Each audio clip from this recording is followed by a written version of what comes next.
Now, you're watching Human Talk Podcast.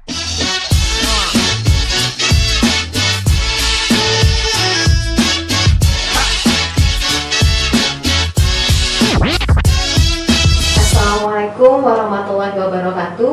Bersama saya Rina Fatima. Saat ini kita sedang bersama dua narasumber istimewa. Beliau adalah salah satu donatur Dompet Duafa, yaitu Bapak Deddy Suwendi Gumilar, yang biasa kita sapa dengan Bang Miing. Dan juga, Assalamualaikum Bang Miing. Kemudian juga nanti ada juga narasumber kita satu lagi, yaitu Bang Zainal Abidin, atau yang biasa kita sapa Bang J. Beliau adalah Ketua Tebar Hewan Kurban Dompet Duafa 2020. Dan apa kabar insan muda? Apa kabar Bang Miing? Alhamdulillah baik. Baik ya, alhamdulillah sehat. Sehat insya Allah. Harus sehat. Dan harapan Amin. kita semua sehat. Meskipun kita ketahui bersama saat ini situasi belum begitu membaik karena setiap harinya terus positif COVID terus meningkat gitu ya, Bang Miing. Dan semoga kita bisa bergandeng tangan, kemudian kita berikhtiar dan berdoa bersama untuk bisa melawan pandemi ini. Amin. Dan insya Allah kita menjadi lebih sehat lagi. Begitu. Amin. Baik Bang Miing, sebelum kita ngobrol-ngobrol pada hari ini, kita seperti biasa kita Makan dulu. bersihkan tangan kita Oh, dulu. Oh ini. Oh gitu, betul. Cuci tangan. Betul, sesuai dengan protokol kesehatan kita bersihkan. Padahal kita dulu. ngomongnya pakai mulut loh, bukan pakai tangan.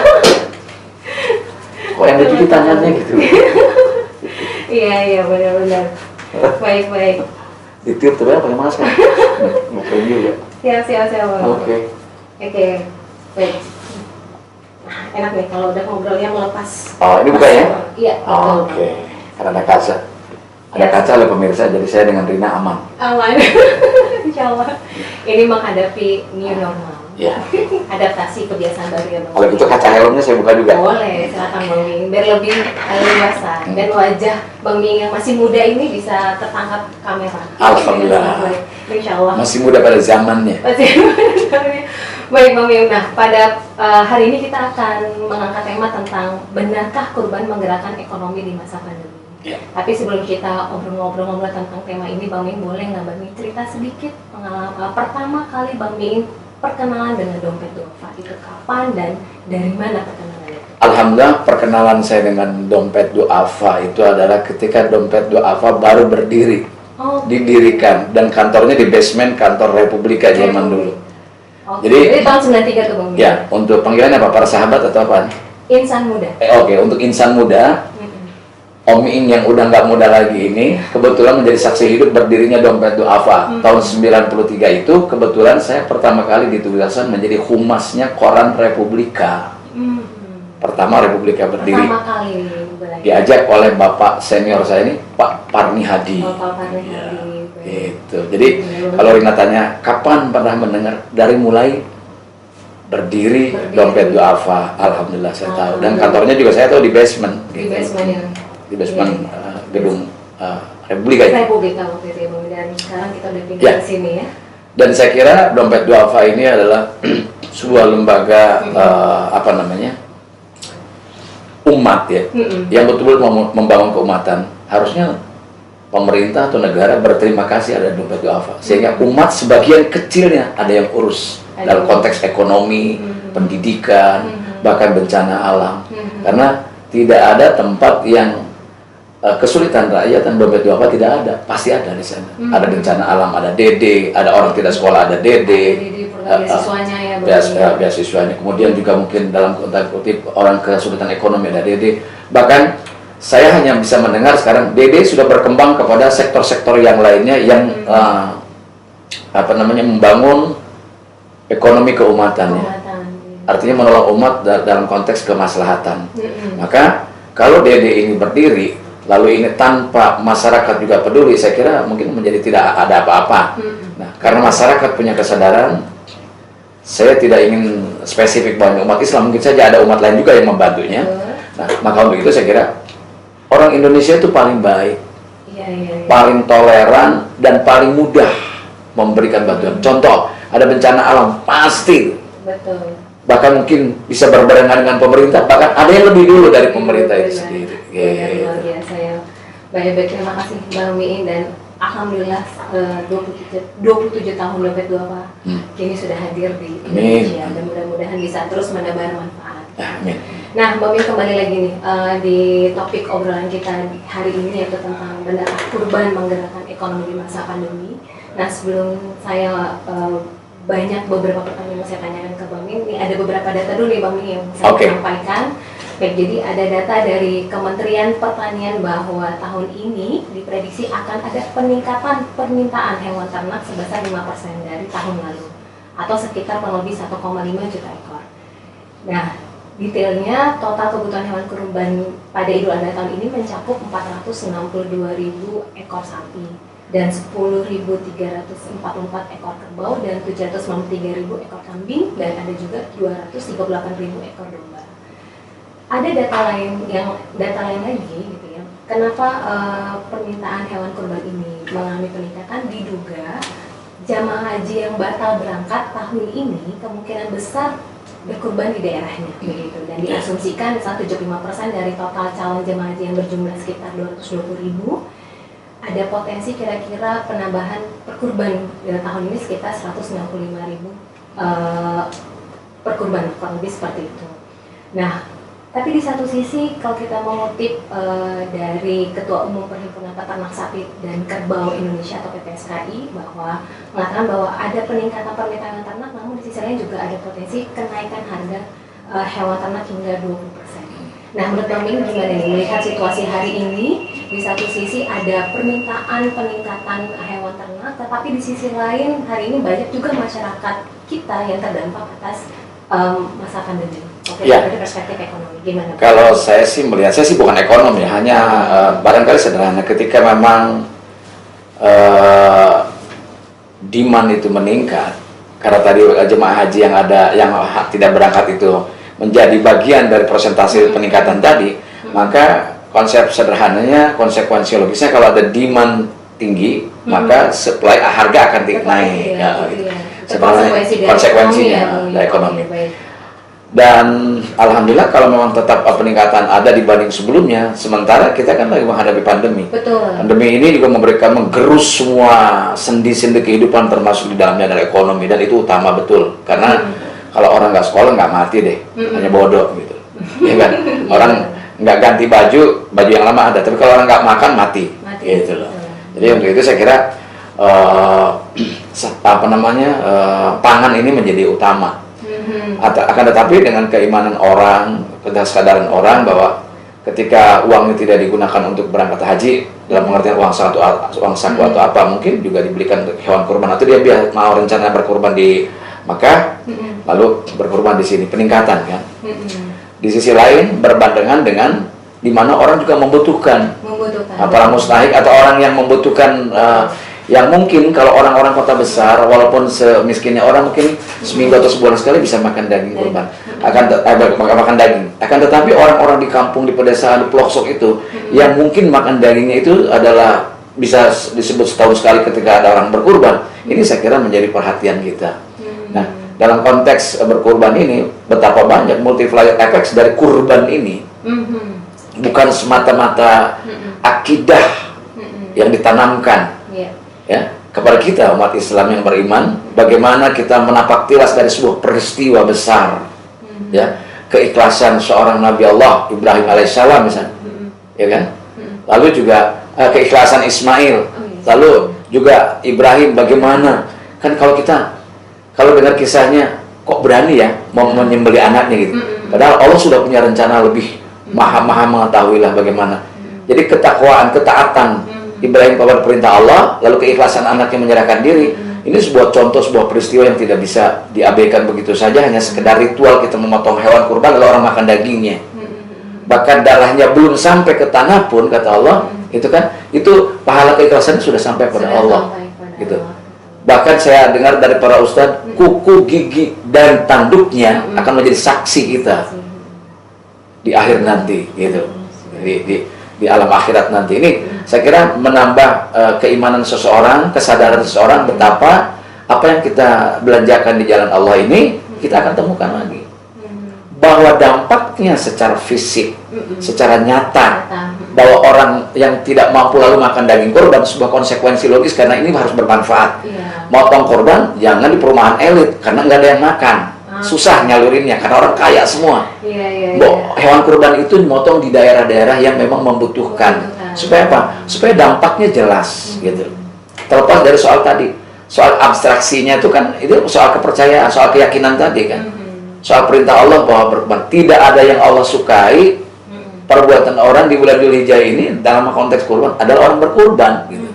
Nah, itu persoalan lain dengan dampak tadi. Dalam konteks ekonomi, dalam konteks lahiriah manusia gitu kalau saya lihat gitu. Otomatis bahwa jangan itu kita lari lah sebelum haji buat puasa. Yang menerima manfaat ekonomi bukan hanya orang Islam. Orang di luar Islam pun menerima. Yang jualan terigu emang orang Islam semua? Enggak. Yang bikin kolak orang Islam, yang belanja ke orang yang non Muslim misalnya. Semua orang menerima betapa Allah memberikan ruang kepada umat manusia, bukannya umat Islam, ketika diperintahkan orang berpuasa di bulan Ramadan misalnya. Lalu ketika Allah merintahkan berkurban, itu memberikan ruang pada manusia, memberikan ruang untuk bagaimana dia membelanjakan hartanya di jalan Allah dengan berkurban. Belum secara spesifik bahwa nilai-nilai kurban, manfaat kurban itu dahsyat sekali. Jadi artinya bukan karena kita disuruh lalu menjalankan atas dasar kewajiban, karena kebutuhan yang diberikan ruang oleh Allah. Gitu kalau saya lihat itu.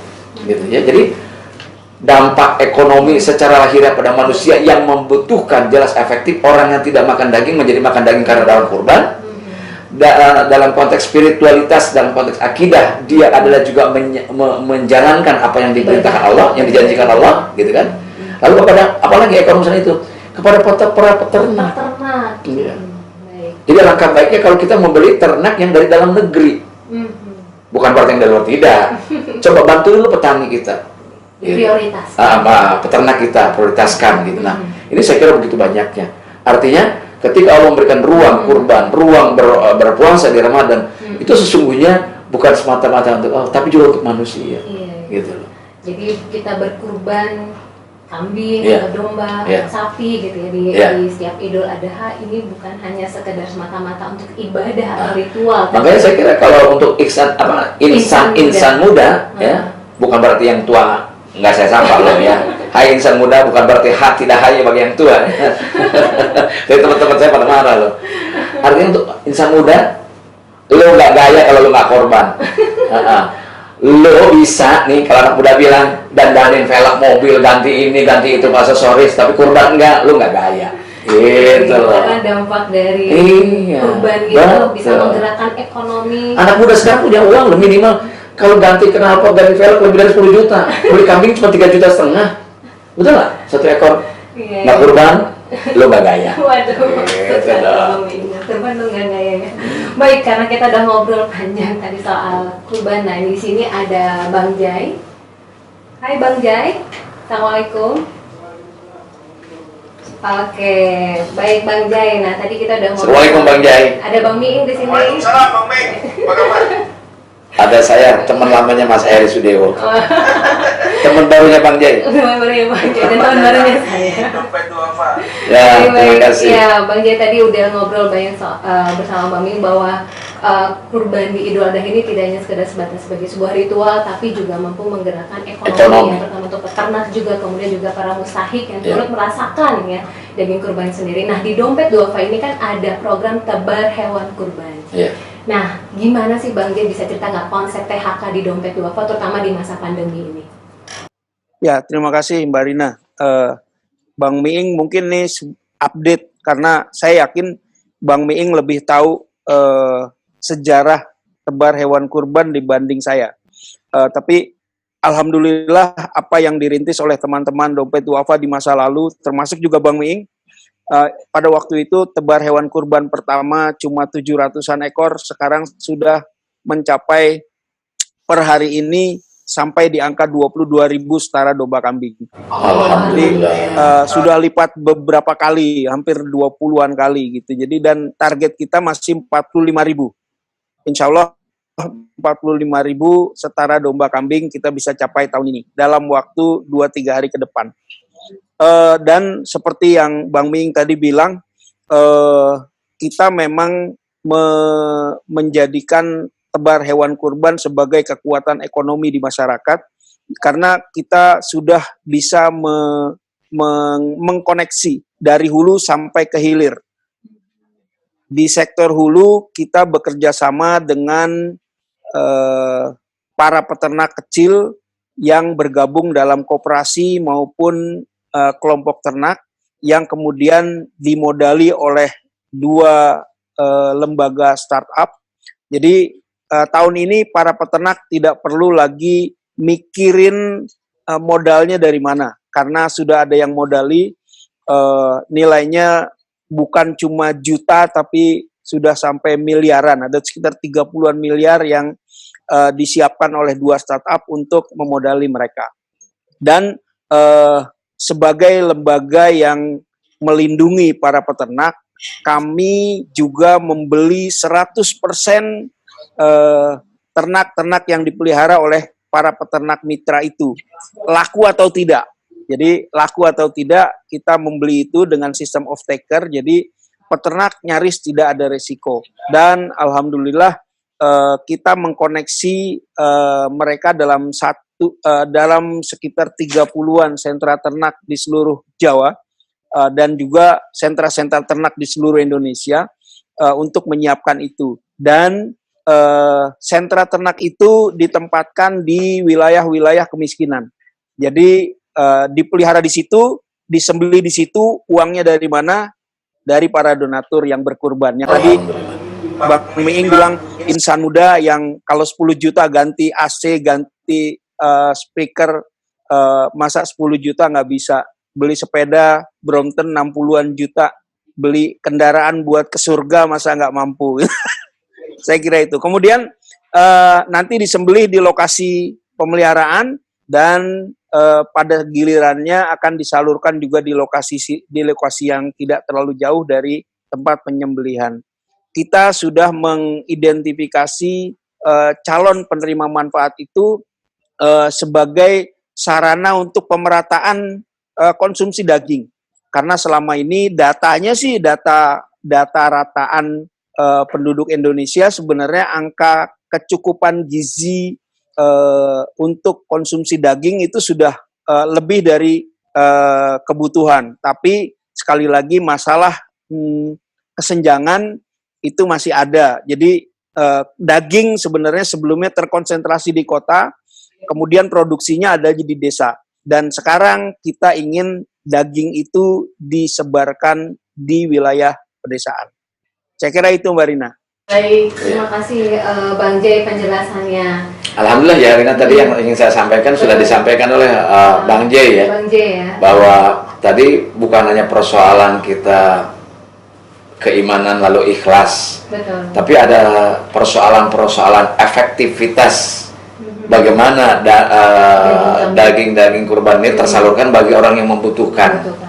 Jadi buat insan muda, kalau insan muda itu mampu berkurban, tapi kalau tidak mampu jangan khawatir, bisa menerima kurban juga kok. Baik, kemudian dengan adanya program THK ini meminimalisir kesenjangan gitu ya, kesenjangan antara potensi kurban dengan penerima kurban yang tidak terdistribusi. Karena Bang Jay kalau di Jakarta kota besar, saya mesti nyari banyak yang mohon maaf ya, mudah-mudahan, tapi banyak kok yang kita saksikan anak-anak yang dalam tanda kutip bukan nakal, mungkin iseng kali. Dia dapat kupon di mana-mana, lalu dagingnya dikumpulkan, lalu dia jual. Nah, ini banyak kejadian. Karena dilema juga sih, Bang, karena hari ini butuh. Betul nggak, Bang Jay? Ya, kita sudah lembaga penelitiannya Dompet Duafa sudah mengidentifikasi adanya surplus daging kurban di sejumlah kota besar, termasuk 6 ibu kota provinsi di Pulau Jawa. Jakarta, Bandung, Semarang, Surabaya, Banten, dan sebagainya. Itu terjadi surplus daging kurban sampai ribuan ton. Dan di Jawa juga, di kecamatan-kecamatan kecil di Republik Indonesia ini, di Pulau Jawa maupun di luar Jawa, ada defisit sampai ribuan ton. Itulah yang kemudian kita coba persempit kesenjangannya, dari yang surplus kita pindahkan ke tempat yang defisit. Atau mungkin Bang Jay saya usul seperti juga di Arab Saudi ya, dalam hal di Mekah dan di Madinah itu, ketika masyarakat Madinah dan Mekah itu relatif orang-orang yang mampu dan mungkin dalam tanda kutip tidak sepantasnya menerima hewan kurban, mereka kan di package, lalu dikirim ke Afrika, ke negara-negara miskin dengan kontainer dan sebagainya. Saya kira mungkin kalau tadi surplus di kota-kota besar, dan mohon dikoreksi kalau saya salah, banyak peristiwa yang anak-anak itu dapat kupon lalu dikumpulkan lalu dijual dagingnya. Nah, betul. Nah, ini kenakalan-kenakalan yang tidak sepatutnya, sementara saudaranya di kampung pelosok membutuhkan daging itu. Nah, itu mungkin diminimalisir, bukan tidak mendapatkan jatah kota besar, tetapi kan tidak semua di kota besar juga orang mampu. Akan tetapi maksud saya tadi yang surplus tadi mungkin dibentuk dalam bentuk matang, dendeng atau apa, lalu kita kirim ke Papua, kita kirim ke Banten Selatan, ke daerah 3T lah, daerah-daerah tertinggal gitu. Insya Allah itu akan kita pertimbangkan untuk tahun-tahun berikutnya, Bang Ming. Ya. Nah, satu lagi Bang Jay, kemudahan apa yang diberikan oleh Dompet Duafa untuk para insan muda untuk bisa berkurban di masa pandemi ini? Ya, dari sejak 5 tahun yang lalu kita sebenarnya sudah memulai mempermudah para donatur untuk bisa berkurban di Dompet Duafa. Dan karena pandemi saat ini kita dipaksa untuk mempercepat proses digitalisasi. Jadi kalau tahun ini, kalau saya lihat data penghimpunan, transaksi offline itu hanya 20-an%. Sisanya digital. Jadi kalau boleh dibilang para donatur, para pekurban cukup tiduran atau sambil duduk-duduk sambil ngopi di rumah, itu bisa langsung transaksi berkurban di Dompet Duafa, sisanya Dompet Duafa yang melakukan. Sampai ke distribusi dan sebagai bukti akuntabilitas Dompet Duafa kepada para pekurban, kita memberikan beberapa hal yang akan membuat tracking kurban Bapak Ibu sekalian atau insan muda bisa diketahui. Misalnya ketika transaksi pertama dilakukan, kami akan memberikan notifikasi ke baik SMS maupun WhatsApp. Kemudian yang kedua, kami akan memberikan notifikasi hewan kurbannya dipotong di desa mana, di Republik. Kami akan memberikan notifikasi ketika hewan kurban itu sudah disembelih di lokasi yang dituju. Dan bonusnya, nanti akan ada dokumentasi berupa foto yang dikirim ke alamat masing-masing pekurban. Foto yang menunjukkan hewan itu sudah sedang disiapkan untuk disembelih, dan yang kedua ketika darahnya sudah memancar dari leher ketika disembelih. Jadi hampir tidak ada kemungkinan pembohongan karena dua hal itu kita lakukan, sebelum dipotong dan sesudah dipotong. Trackingnya ini melalui apa nih Bang J? Apakah ada aplikasi yang disiapkan oleh Dompet Duafa di program THK ini atau bagaimana? Belum, sejauh ini baru lewat komunikasi di gadget, lewat WhatsApp maupun SMS. Jadi misalkan saya berkurban, kemudian nanti dapat notifikasi, terus nanti saya kurbannya di mana, kemudian disembelih di mana, disebar kemana daging saya, sampai nanti pada ada foto dan seterusnya, begitu ya? Foto, ya. Baik, luar biasa. Baik. Jadi kalau saya mau berkurban di satu tempat, saya boleh arahkan. Saya minta di yayasan atau di mana? Di ruang-ruang, di kantong-kantong, sebut saja masyarakat yang membutuhkan, itu boleh kita arahkan ya, Bang Jai? Kalau sekarang karena jumlah kita sudah hampir 45.000, agak sulit memenuhi permintaan yang individual seperti itu, Bang Miing. Jadi kami sih berharap, percayakan saja pada Dompet Duafa, kami yang akan mengaturnya secara adil ke seluruh bagian kantong-kantong kemiskinan di Republik ini. Begitu. Iya. Nah, karena saya tahu itu orang sini butuh, ada nggak jaringannya dapat daerah situ, misalnya gitu. Kalau saya mau ambil dari sini. Siap, baik. Oke, baik, terima kasih Bang J. Nah, Bang Ming sendiri, gimana nih buat Bang Ming? Tadi kan udah banyak penjelasan detail dari Bang J tentang tebar hewan kurbannya Dompet Duafa. Ya, saya kira yang pertama secara teknis, memang kalau sudah skalanya besar 45.000 bukan sebuah sebuah sistem yang mudah ya. Pertama, jelas Dede punya data kantong-kantong dalam tanda kutip kemiskinan yang dimana kalau kita mendistribusikan menjadi efektif, pasti itu. Yang kedua, sistem dan manajemen distribusi. Distribusi. Lalu juga kalau tadi kan data sudah ya, data ada objek ya. Betul. Lalu distribusi manajemennya. Lalu juga supply-nya. Kan supply-nya nggak gampang, nggak asal hewan kan. Kan harus memenuhi kesehatan, giginya, kukunya dan sebagainya. Berat badannya. Jangan kita ngirim kepada orang yang membutuhkan, lalu misalnya hewannya kurang gizi, lalu tidak sehat, kan tidak manfaat untuk dimakan sebagai nutrisi dan sebagainya. Itu jelas Allah sudah memperhitungkan sekomprehensif mungkin gitu loh. Jadi manusia itu tinggal menjalankan aturan-aturan itu. Dan dompet duafa saya kira punya kapasitas dan punya pengalaman yang cukup, setahu saya ya, sampai dengan hari 27 tahun itu bukan sesuatu yang mudah dilalui. Karena ini pun harus berhadapan dengan orang-orang yang masa sih ada ketidakpercayaan. Kayaknya gue nggak puas deh kalau nggak ngeliat motong sendiri misalnya. Atau kayak tadi saya punya tahu ada kantong kemiskinan di daerah satu ini, saya kepengen deh bantu sini. Tapi ternyata Bang Jai bilang tidak, kita sudah banyak ini, udah sulit tuh untuk memenuhi yang sifatnya individual. Bukan individual, artinya permintaannya individual. Karena saya tahu saya ingin di sana gitu. Nah ini agak sulit. Nah akan tetapi efektivitasnya ini mungkin akan bisa tercapai. Dan disinilah baru manfaatnya atau benefitnya untuk masyarakat ini apa tadi?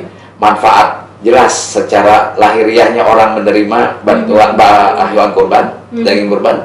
Yang kedua manfaat secara ekonomi, ya, karena orang kan tidak mungkin memotong lalu ditenteng, dikantongin dagingnya, kan harus pakai tempat, harus ada yang mengerjakan. Pasti ada dampak ekonomi dan berbagai hal. Lalu akan meningkat pula di Zulhijjah di Lebaran Idul Adha ini. Kan tidak mungkin orang masak daging tanpa bumbu. Yang jualan bumbu mendapat dampak. Semua multiplier effect semua. Kemudian kepada para peternak, dalam ini kelompok tani dan sebagainya. Lalu penyabit rumput yang ngasih makanan, ya kan? Lalu orang yang jagain begadang berhari-hari untuk hewan kurban dan sebagainya. Saya kira sangat maha cerdas Allah bagaimana menciptakan ruang untuk umat manusia. Semata-mata memang konteks kelihatannya perintah loh. Ritual perintah loh. Ibadah dan perintah mengabdi pada Allah atas dasar keikhlasan, ketakwaan tadi, ketakwaan, ketaatan dan keikhlasan. Akan tetapi di luar itu adalah sesungguhnya kita butuh itu loh. Kita yang butuh loh.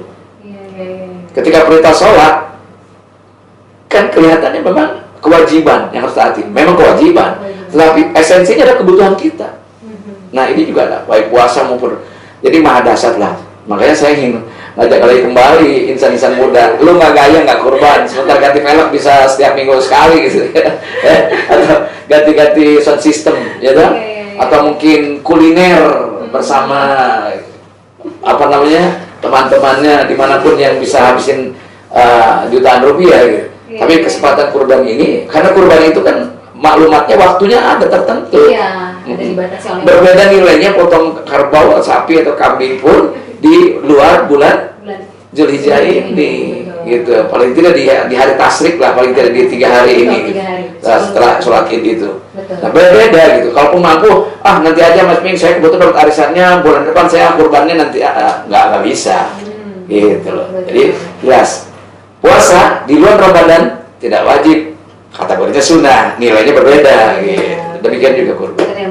Baik, terima kasih Bang Mirna. Tadi Bang Mirna sudah nyolek-nyolek insan muda. Nah, buat insan muda, kamu juga bisa ikut berbagi kebahagiaan kurban hingga ke pelosok negeri di masa pandemi.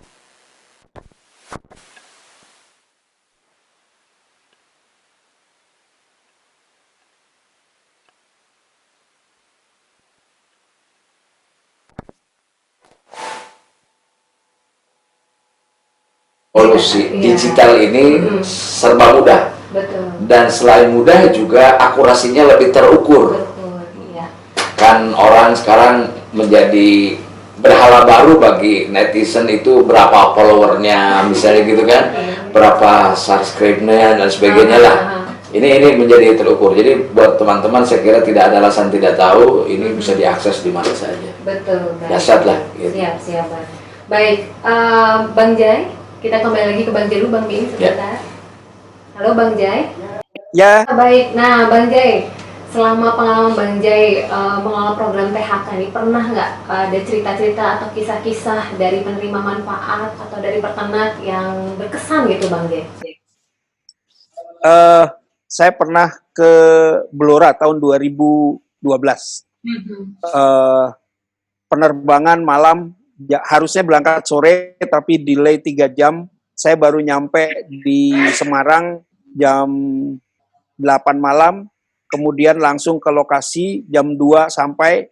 Jalannya itu berliku-liku, jalannya rusak, sampai kemudian saya sampai di lokasi jam 2 malam, kemudian tidur sebentar, subuh, sholat subuh, kemudian nungguin pagi, kami ngobrol-ngobrol, kemudian karena itu hari kedua, hari tasyrik, jadi hari tasyrik yang pertama, jam 7 kami lakukan penyembelihan, karena saya juga jagal, saya yang nyembelih juga, saya yang ngulitin juga. Dulu ada sapi 2 ekor, kemudian ada domba sekitar 8 ekor, saya kuliti.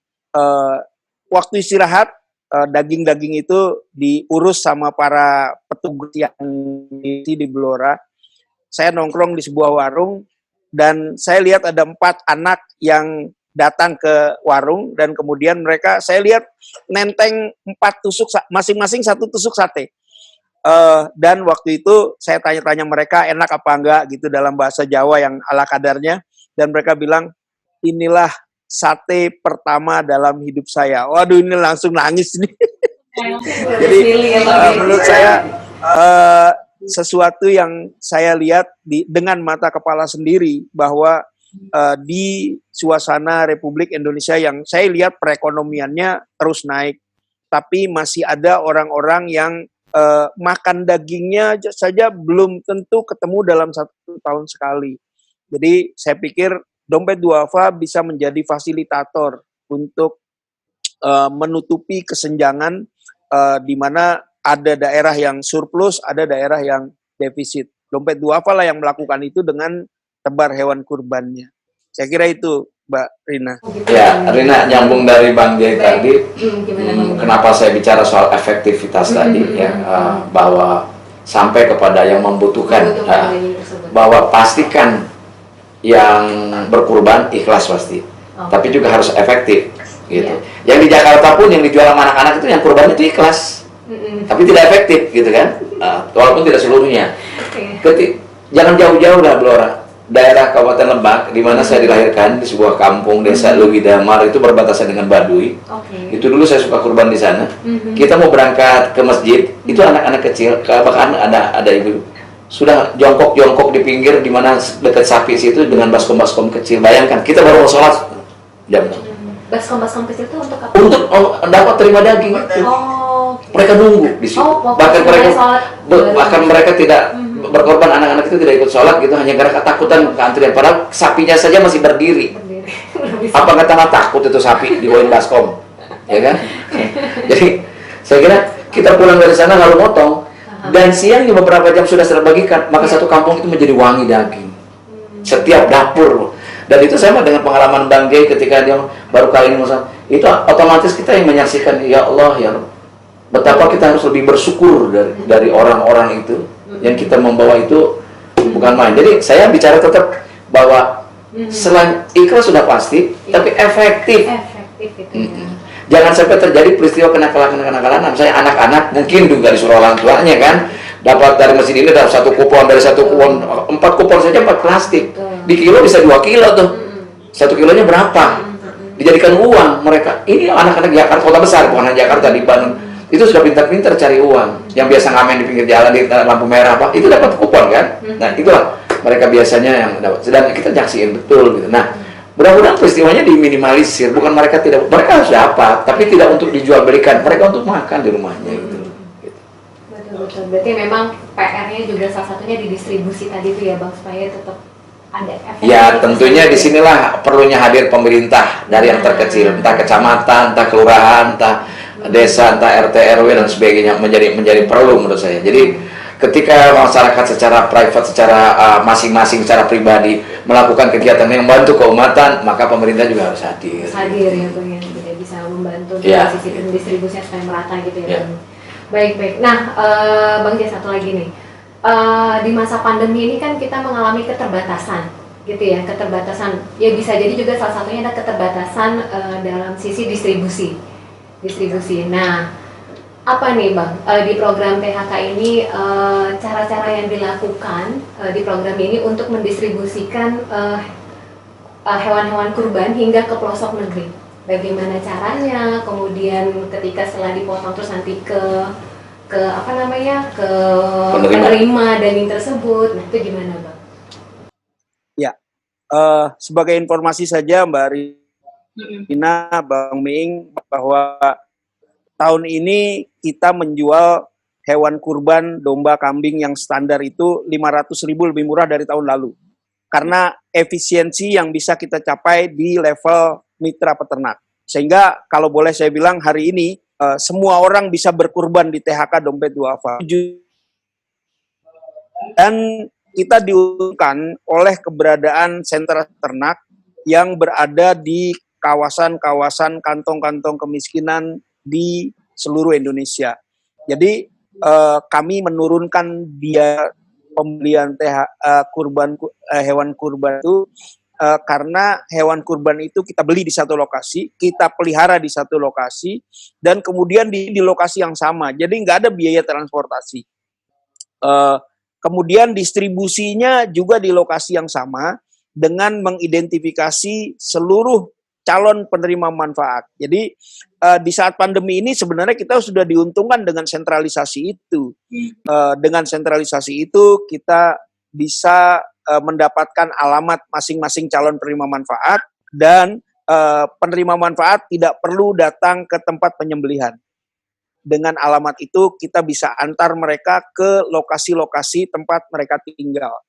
Dan karena memang sekarang sudah kita sampai pada tahap warning soal penggunaan plastik, kita sudah menggunakan bahan-bahan yang degradable seperti daun-daun pisang, daun jati, kemudian jalinan daun kelapa, itu untuk wadah dagingnya, sehingga mudah-mudahan itu tidak lagi menambah beban lingkungan karena plastik yang tidak terdegradasi. Saya kira Rina, apa yang disampaikan Bang J, Masya Allah ya, kalau saya melihat bahwa lagi-lagi kepada sumber daya manusia yang ada di DD makin matang, makin usianya makin tua, 27 tahun, makin matang di dalam pengelolaan. Karena setahu saya mengurusi umat, apalagi mengurusi uang umat dan dana umat yang harus kita amanah betul menyampaikan, ini bukan peristiwa yang mudah ya, bukan soal yang mudah.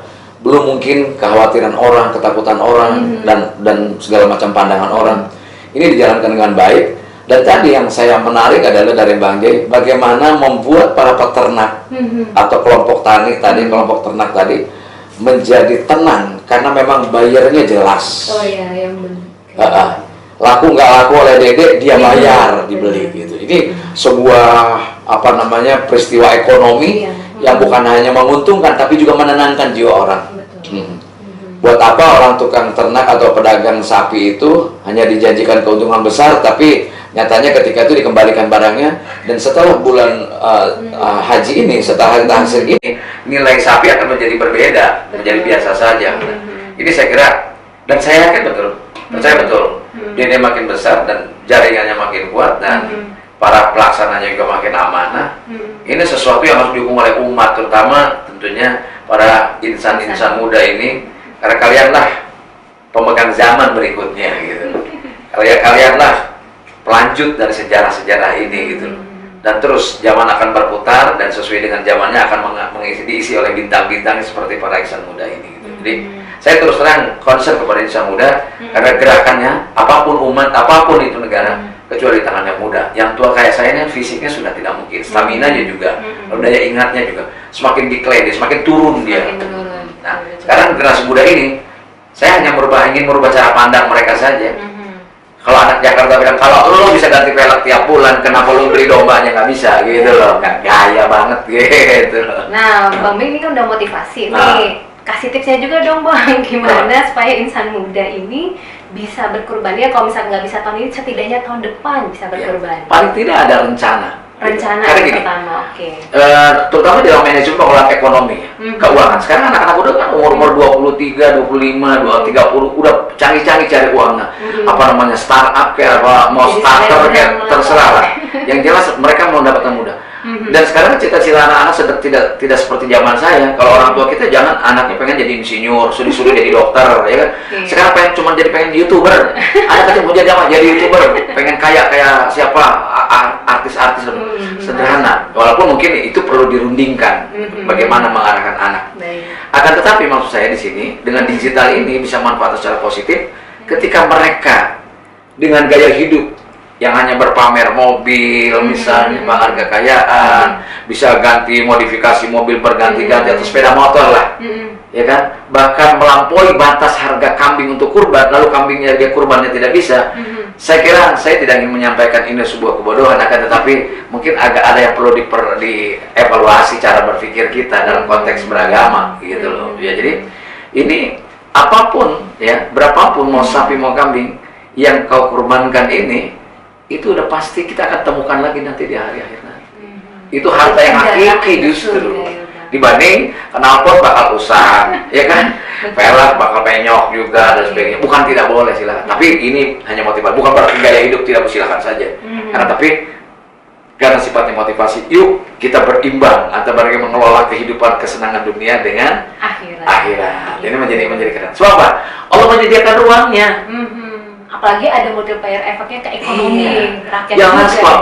Saya Ramadan bukan hanya menahan lapar dan haus karena puasa itu memang disaksikan dan diperintahkan oleh Allah sendiri. Akan tetapi dari sisi lain, dari sisi non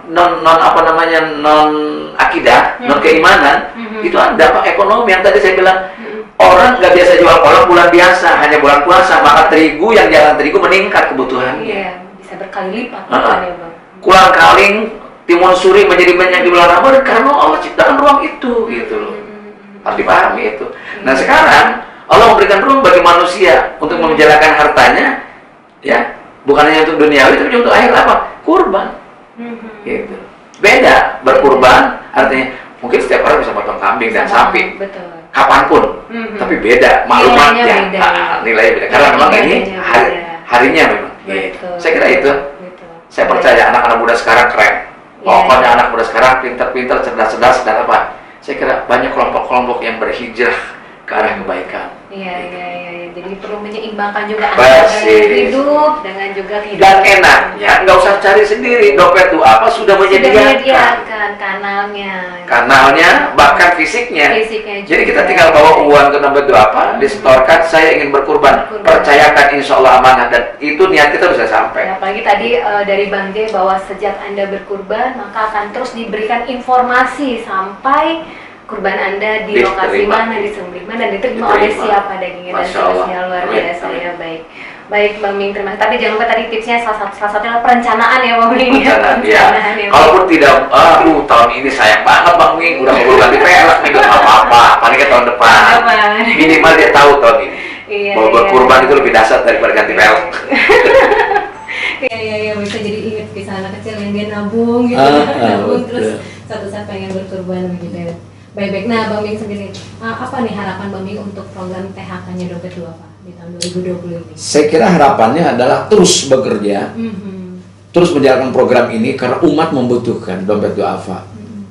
Dan lebih penting lagi, kita butuh umat yang mensupport Dompet Duafa ini, agar mungkin kalau seperti yang sifatnya individual, mungkin mereka juga melakukan, kita juga melakukan, entah sedekah jariah, entah apapun infak. Barangkali lewat kelembagaan ini akan menjadi lain. Kenapa? Dia kumpulkan uang kecil dan besar menjadi satu kekuatan yang besar. Gitu. Ya kan? Kalau kita lihat berdirinya rumah sakit Gaza oleh teman-teman Mercy di sana, itu kan kekuatan umat yang bersatu. Ada orang yang tidak sekolah lalu sekolah karena ada Dede dan Dompet Duafa, itu juga kekuatan umat. Dan tidak terasa kita. Mungkin kalau kita sendiri mengeluarkan untuk menyekolahkan orang lain, berapa uangnya harus kita siapkan. Tapi kita ikut andil, ikut partisipasi di Dompet Duafa, ikut bersedekah jariah, berinfak dan sebagainya. Itu akan menjadi satu kekuatan. Dan kapasitas akan jadi besar. Dan umat yang tertolong pun menjadi besar. Gitu. Jadi kita paling tidak menjaga, kan? Kata guru-guru kita bahwa kemiskinan itu garisnya tipis dengan kekufuran. Maka jagalah itu agar orang tidak kufur hanya gara-gara miskin. Dompet Duafa ini harus menjembatani itu. Dan Dompet Duafa tidak akan bisa berjalan tanpa umat memiliki ikut serta. Jelas. Iya. Jadi Dompet duafa adalah milik umat dan untuk umat, saya kira itu. Baik. Wow, itu kata-kata yang luar biasa, Bang Miing. Dompet duafa milik umat dan akan kembali untuk Pada umat yang umat, luar ya. biasa. Baik, Bang Miing dan Bang Jay, alhamdulillah perbincangan kita di hari ini insya Allah banyak manfaat ya. Dan Yeah. terima kasih Bang Miing dan Bang Jay sudah banyak menjelaskan detail tentang PHK. Nah, sebelum kita tutup, closing statement dari Bang Miing atau Bang Jay, atau Bang Miing terlebih dahulu, boleh? Ya, closing statement saya, jangan sia-siakan waktu maklumat yang hanya 1 tahun sekali berikan kesempatan oleh Allah, yaitu Idul Kurban. Maka ruang itu manfaatkan untuk kita temui kelak ketika kita berada di alam akhirat nanti. Itu jelas. Ya, Jadi ikhlas insya Allah efektif menjadi penting. Seperti saya katakan tadi, semua orang bisa berkurban hanya dengan 1.490.000. Ambil handphone, transfer ke dompet duafa, dan biarkan setelah itu kami yang mengurusnya sampai ke penerima manfaat. amin. Minimal itu 1 ekor sapi berapa kilo, Bang Jay? 23 sampai 28. Kalau itu domba standar, Nggak, sapi. domba kambing, sapi 250 sampai 300 kg. Bang Jay berapa kilo? Gimana? Kilo. Saya? Saya 90-an. Oh, kayaknya memenuhi syarat. Kalau THK gagal, saya yang dipotong, Bang Miing. Iya, jadi cara duduknya memenuhi syarat kayaknya. Baik, alhamdulillah. Sekali lagi terima kasih Bang Miing. Sama-sama Rina, terima kasih atas kesempatannya saya Baik. bisa kembali ke dompet duafa setelah 27 tahun. Kapan-kapan boleh juga nanti kami undang lagi. Amin, Ya, amin. ngobrol-ngobrol yang lain. Amin, Ya, amin. berbeda. Mudah-mudahan paling tidak kata insan-insan muda, sampai tuh aki-aki ngomong. Nggak kelihatan kok aki-akinya. Bukan, karena saya hampir pastikan insan muda yang di bawah 30 tahun nggak tahu saya. Pasti itu. Oh. Iya. Saya masih kenal Bang Miing. Ya, kalau- Saya di bawah 30 tahun. 30 tahun. Ya, mungkin bacaannya banyak. Oh, iya. Kalau cuma bacain teman kayaknya nggak tahu saya. Baik, sekali lagi terima kasih Bang Miing. Sama-sama, alhamdulillah. Bang Miing ini relawan pertamanya dompet duafa ya. Insya Allah, insya Allah. Mudah-mudahan nanti tetap terus bersilaturahmi Amin, dengan amin, dompet amin. duafa dan jangan kapokkan dirinya sama dompet duafa. Amin. Terima kasih juga Bang Jay atas diskusinya terkait dengan tebar hewan kurban dompet duafa di tahun 2020 ini, dan mudah-mudahan insan muda tadi diskusi obrolan kita hari ini bisa menjawab ya pertanyaan-pertanyaan dan rasa penasaran dari insan muda semua, dan semoga tebar hewan kurban dapat menjadi media bagi para peternak untuk kembali bangkit di masa pandemi, dan juga saudara-saudara kita yang membutuhkan juga sampai di pelosok negeri dapat merasakan kebahagiaan dari kurban ini. Amin. Dan sekali lagi buat insan muda, jika kamu ingin berbagi kebahagiaan kurban hingga ke pelosok negeri, segera kunjungi kanal kurban.dompetduafa.org. Dan selain itu kamu juga bisa temui e-commerce tebar hewan kurban yang sudah bekerja sama dengan Dompet Duafa. Baik, sekian, terima kasih dari saya Rina Fatima, dan ada Bang Miing dan Bang Jay. Kami undur diri, sampai bertemu kembali. Assalamualaikum warahmatullahi wabarakatuh. Waalaikumsalam warahmatullahi wabarakatuh. 2, 3.